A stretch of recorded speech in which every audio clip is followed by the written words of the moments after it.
I want to talk about my crushes throughout my time, my love life, and when I was at a low point and tried dating apps. Danny DeVito's number one, valid. Valid. I've probably told some of these before, but fuck it. Who cares? It's what we do best around here is recycle. While we land in motherfucking Pleasant Park. We have to go way back. If I want to go back to my first ever crush. I mean, I'd had like baby crushes on people. You know, I'd had like some like preschool, middle school girlfriends, you know. Nothing too serious. It was like, you know, it is what it is. It was like, you know, 2-week relationships that didn't last. We didn't even kiss. I don't know if I even count them. But I will say I was kind of a Chad in preschool. I was kind of a Chad. In first grade, we had this game where on the playground, I would just be standing there and the girls from my class would just line up to kiss me. I want even just a fraction of the riz first grade Sander had. Because what the hell? Okay. On the cheek, I'm guessing. On the mouth. On the motherfucking mouth. First grade Sander was quite the Chad. And also, the hate for the French comes in at the fact that I had a French girlfriend in like first grade. We broke up. We remained good friends.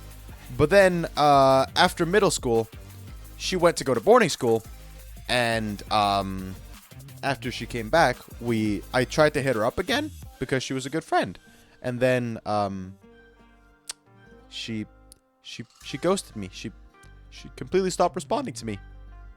And I haven't talked to her since. So that is where my hatred for the French comes into the picture. My hatred for British people is just because they're British. What about cooties? Well, I turned out fine, I think. When we get into middle school, I started to think the girls in my class were annoying as fuck. I didn't really see any romantic interest in any of them. But my teenage ass going through hormones, I just wanted a fucking girlfriend. That's all I wanted. And like I was the first person in class to go through puberty. I went through it very early. Started to get pubic hair at 11. My balls dropped when I was 12. My voice started to get deep. My friends even thought I was faking my voice cracks. Because it was so early, and they're like, cut the shit, Sander. We know you're pretending. We know you're capping. No cap. On God. Cut the shit. And then I came back after summer in 6th grade with a deeper voice, and they were like, holy shit. He was being for real. And actually, one of the things that hurt the most in middle school was at one point, this is when Logan and Jake Paul were starting to blow up. I was just like, I fucking hate Logan and Jake Paul. And then some dude in my class just said, they're better YouTubers than you, Sander. That's a comment that's just that has stuck with me ever since. No insult you guys give me will ever hurt to the same extent that did. Holy shit. Fuck! So anyway, when I was 11, about to turn 12, I joined a theater club. And I ain't gonna lie, there were some bad bitches at this theater club. Alright? I'm like lurking, seeing who's pretty. And there were a few. But I didn't have the balls at the time to ask any of them out or anything. And I was 12. And I think I was 12 and most of the people I thought were really pretty were like 15, 16. So I was like, yeah, no. Ain't gonna work. That shit ain't gonna work. Fuck me. I came back after summer. Was still in the theater club. Around November time of 2017, I had made good friends with this girl named Marie. I really liked her. And, you know, I started to develop a little bit of a crush on her. We had also gotten some of the allegations when we were walking around, like, you know, arm in arm. Some people being like, damn, you two make a cute couple. And at one point I was like, okay, I need to grow some fucking balls and ask her out. So in December time, right before Christmas break, I was like, okay, I'm gonna ask her out. Great Christmas present. Great way to end off the year and start 2018 fresh. if she says yes. And I was like, I think I got it in the bag. Again, my, like, superpower is blind confidence, but it can also sometimes get the best of me. Because I was blindly confident, thinking I got it in the bag. And I was also, I even had the thought, what am I going to do if she rejects me? Ah, she's not gonna. I don't have to worry about that. So, the day comes, and all day I'm like mustering up the courage to ask her out, you know. Even though I think I have it in the bag, I'm still nervous. Her and I are hanging out with some other friends as well. And one of them jokingly passes along the comment, "You two would be a cute couple." And I just go, "True! True, lol W." She's like, "What?" "Yeah, I'm being for real. I think we'd be a cute couple." And she goes, "Oh. Like, deadass?" Like, throughout the rest of the night, she's just like, "Are you actually being I can't tell if you're joking or not." And I go, "Okay, no, deadass. I think we'd be a cute couple. I think you're cute. And, we've been friends for a good while. I'd like to take you to the next level." Poggers. See, this is the part where it gets not so poggers. Because she says, "Okay, I'm a little bit overwhelmed. I'm going to need some time to think over this." Which is never a great, you know, response. If she ever says that, you fumbled. You fumbled. We keep texting over Christmas break. I'm still dropping heavy little W's. You know, still vibing, having a great time. But a few days after Christmas, she texts me and she says, "Hey, Sander, I really appreciate you as a friend, but I cannot see us pursuing anything romantic. Sorry." Okay. That hurt. That hurt. I eventually got over it, but it hurt for a good while. Admittedly, it took a while to get over that. And I kept trying because I was really dense in the head. And understandably, eventually she got kind of fed up with the fact that I kept trying because she had said no many, many times. So we took a break from each other, but it all worked out because we remained good friends, and occasionally we still happen to run into each other. And we're vibing and having a good time and, you know, catching up. We went to college together for about a year before she graduated. We were dance partners in a musical, which was hype, and she was happy about it. She felt safe that it was me because we knew each other from way back. And that was poggers. So, it all worked out in the end with her. Another girl comes along who I don't think I've talked about. Her name was JJ. It's not her actual name, but it was her nickname. I've talked about it before, but we have this thing called a confirmation in Denmark, and then afterwards a Blue Monday, where the entire class just goes to hang out and have fun. And then one of my friends, Holger, who's been on the channel before, one of my friends was going to have Blue Monday in Aarhus, just like us. So we were like, let's just meet up, and then I could meet his friends from outside for the first time. That would be hype. One of them was Vicky, and then Silje, our mutual friend, who we knew from theater, and JJ. And JJ and I are vibing. I didn't know her at this point, but we're vibing. I'm dropping heavy lol W's. Shit's going well. We add each other on Snapchat as 14-year-old kids do. When does Camille come into the picture? Gee, we're still only at when I'm 14. Jesus Christ. Things are going great. We are very good friends by this point. And by this point, I still had a crush on Marie. So there was nothing romantic even, like, I wasn't even questioning anything. We were just vibing and having a good time. Over the summer, her and Holger become, they start dating.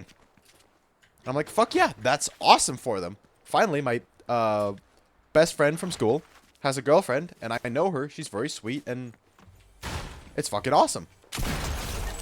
Things are going great. I finally get it into my dense-ass head that Marie isn't into me, and I get over her. And then, around August time, I start to catch feelings for JJ. Not great. She's dating my best fucking friend. And I'm like, fuck, dude. Fuck. Fuck me. And somehow Holger, he knows. He starts to suspect it. When you say JJ, I keep thinking of KSI. But he asked me. He's like, hey, you know, you two seem to be vibing great. It feels like you might have a little crush on her. I'm like, dude, I'm sorry. I can't lie to you. I do, but, like, she's yours. She's yours. I'm not going to pursue anything. If you want me to cut contact with her, I will. I don't want to ruin your relationship. She's all yours. And he's like, no, you're chill. Like, I was planning to break up with her anyway. You can have her. Fuck yeah. Fuck yeah, let's go. Fuck yeah. Let's fucking go. Yeah. Bro won the lottery. Here's the thing, though. They break up. I want to give it a little bit of time. So I think I give it until about September. Where her and I are still, you know, talking great. I'm dropping heavy little W's. I think we're flirty by this point.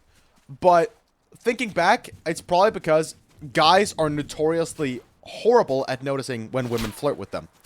Usually, when women flirt with them, they think, oh, they're just being nice. And if they're not flirty and just being nice, we think, oh, they're flirting. They want us, for real, for real. But anyway, I'm thinking by this point, I have it in the bag. I have it in the fucking bag. I confess my feelings over text. Which you shouldn't do. That was a bad move. Alright, L-Riz, for sure. And, well, she's just like, oh, well, I really appreciate you as a friend, but, I don't see you romantically. And she wants to take a break from me for a little while. It worked out because we ended up becoming good friends in the end. Her next boyfriend was pretty mad about her talking to me, though. So, and then only when we finally met in real life again, she was like, I'm sorry I've been rude to you over text. It's because my boyfriend was abusive and, he didn't want me talking to you unless I was super rude. It worked out. After a few years, after we had both matured a little bit, we ended up, you know, we don't talk on the daily or anything, but anytime we, you know, cross ways and we meet each other, we always strike up a conversation and it goes well and we're vibing and have a good time. So that's the best outcome. I think now we get into the dark ages. I think it's time to get into the dark age. All right. Now I'm 15 years old. It's COVID. Everything has been locked down. I'm desperate for any female attention I can get. And I turn, and I'm not proud of this fact, I turn to dating apps. And you know, I don't turn to Tinder or Bumble or anything like that. I go to Yubo. It had been recommended by a few friends because I was desperate for a girlfriend, or at least some kind of attention from a girl. So I go to Yubo, and that was a big mistake. This is where Camille comes in. Dude, no, I'm 15 by this point. What is Yubo? Be glad you don't know. It is a dating app, but it is the toxic one. I have never had a good experience on there. None of my friends who've used it have ever had a good experience on there. Let's just say everyone I met was just, I don't know, they were either just looking to troll. One person was like, oh my god, you're so hot, want to meet up? And I was like, sure. She was like, prank, you're ugly. And then unmatched with me. I had made great friends with this girl I'd matched up with on there, though. Fair play, this is one of the few good ones, and one of the first ones. Maybe that's why. Maybe it's before it all went to shit. I made friends with this girl. I don't remember her name, but she was very sweet. She had a very bubbly personality. She was a gamer, and she, you know, was the type of girl who had plushies all over her room and wore, like, bunny hats, shit like that. And she was very nice and sweet, and she called me up a lot. She wanted to meet up, but at the time I was too much of a pussy to do it, which sucked. I think also because of COVID and shit like that. But I wanted to eventually, and I kept talking with her, you know, even after I deleted Yubo a while later. We kept talking on Snapchat until one day, like the good old days of Xbox, where you'd play with your friend and be like, all right, see you again tomorrow. And then without knowing it, you played with them for the last time ever. They just randomly disappear. Never to be seen again. It was the same thing with this girl. One day, I texted her for the last time. And after that, she never saw another one of my messages again. She never posted again. She was never online again. So all I can say is genuinely, because I know she had struggled with some things, I hope she's alright. I hope she's alive and well. How would you meet up if you are 15? Who would drive you? She planned to take the train, which is also a little dangerous because COVID and shit like that, you know. But anyway, COVID restrictions cleared up. And around summertime, I think August time of 2020, I had matched with this girl named Freya, who was a goth girl, and I was in my emo phase. So an emo boy and a goth girl? Boom! And we were vibing. Eventually, as we, you know, get closer, unasked for and unsolicited, she sends me a fucking nude picture. A nude picture. And at the time, I was 15, and I didn't even know her age at the time. She just looked older, like around like 16, 17. Turns out she was 13. She was 13 years old. I asked her later. She was like, oh, I'm 13. I was like, oh. And I was like, thank God I didn't save the nudes. And she wanted me to come over to her place. She wanted us to have sex. And I was like, I don't feel comfortable. Because you're 13. I'm 15. That's not, no, I don't feel great about that. And I was like, that the age of consent here is 15. That's illegal, and it's also fucked up. And she was like, well, Romeo and Juliet laws. And I was like, no, thank you. I don't want you to look back on this later on in life and think, what the fuck was I doing? That was weird. I am not gonna hook up with you. No, thank you. And honestly, even though I was a horny motherfucker back then, desperate for attention, I'm glad I didn't. Because he turned out to be a psychopath. She was living in like a foster home. And she would constantly, like, try to jump out the window. The people who worked there had to forcefully pull her back in while she was screaming. And she claimed to not be depressed or suicidal. She claimed she was just bored and wanted attention. So she would constantly try to jump out the window. And after that, I deleted Yubo. Then I ended up getting into, like, I guess an online relationship. I don't really know if I count it because it was just an online relationship. But we ended up breaking up around the end of 2020. So I was, like, a sad boy over that. But start of 2021, I was like, okay, new year, new me. I need to reinvent myself and work on myself. So I was like, I'm not going to fall back into the trap of fucking Yubo, even though I'm very sad about this breakup and I'm desperately craving female attention. I do not want to go back to Yubo. You knew better at 14 than Dr. Diddy at 50.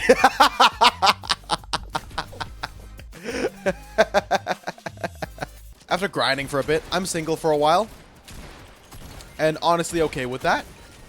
Don't really have a crush on anyone. Don't have anyone in mind.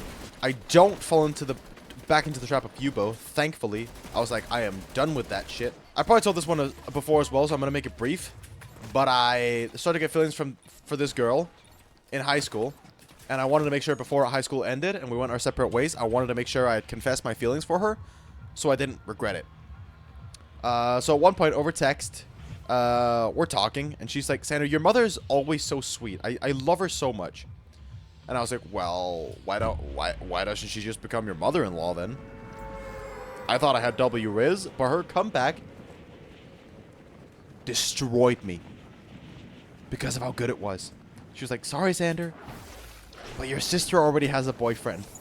And that hurt. Some time passes by. There are some people, you know, I'm now going to college. There's some people I'm vibing and flirting with a little bit, but nothing serious. I don't ever pursue anything with any of these people. Obviously, you guys know from the last story time, I ended up vibing with Esche, and I ended up developing some feelings for her.